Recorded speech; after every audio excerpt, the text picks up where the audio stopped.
ஆனா நேற்று பிரதமர் என்கிட்ட ஒரே ஒரு கேள்வி தான் கேட்டாங்க. விமானத்துல திரும்பி போகும் பொழுது, அண்ணாமலைஜி திருச்சி மாநகரத்தை நீங்க எல்லாம் சுத்தப்படுத்தீங்கன்னு கேள்விப்பட்டேன், எவ்வளவு டன் குப்பை எடுத்தீங்கன்னு கேட்டாங்க. நான் சொன்னேன், பிரைம் மினிஸ்டர் சார் 7 டன் குப்பை எடுத்தோம். 7 டன் எடுத்தோம். இன்னைக்கு 25 இடத்துல சுத்தம் பண்ணோம். இது ஒரு மிஷனா நாங்க பண்ண போறோம். நீங்கள் தமிழகம் வரும் பொழுதெல்லாம், கட்சிக்கு நேரம் கிடைக்கும் பொழுதெல்லாம் ஸ்வச்ச பாரத்தை நாங்க பண்றோம், தூய்மை இந்தியாவை பண்ண போறோம். பிரதமருக்கு அதானே முக்கியம். ஊர் நல்லா இருக்கணும், மக்கள் நல்லா இருக்கணும். அரசியல் அவர் பேசவே மாட்டாங்க. மக்கள் நல்லா இருக்காங்களா, குப்பையெல்லாம் எடுத்தீங்களா, மக்கள் சுகாதாரமா இருக்காங்களா? நேற்று பிரதமர் என்கிட்ட கேட்ட ஒரே ஒரு கேள்வி இது மட்டும்தான். பிரதமரை கேட்ட கேள்விக்கு நான் பதில் இது மட்டும் தானே. அதானே பிரதமர். வேற எதுவும் பேச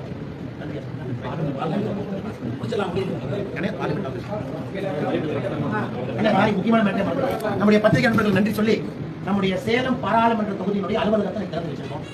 நம்முடைய பெருங்கோட்ட பொறுப்பாளர் KP ராமலிங்கம் அவர்கள், மூத்த தலைவர் அண்ணன் வெங்கடாச்சலம் இருக்கிறாங்க.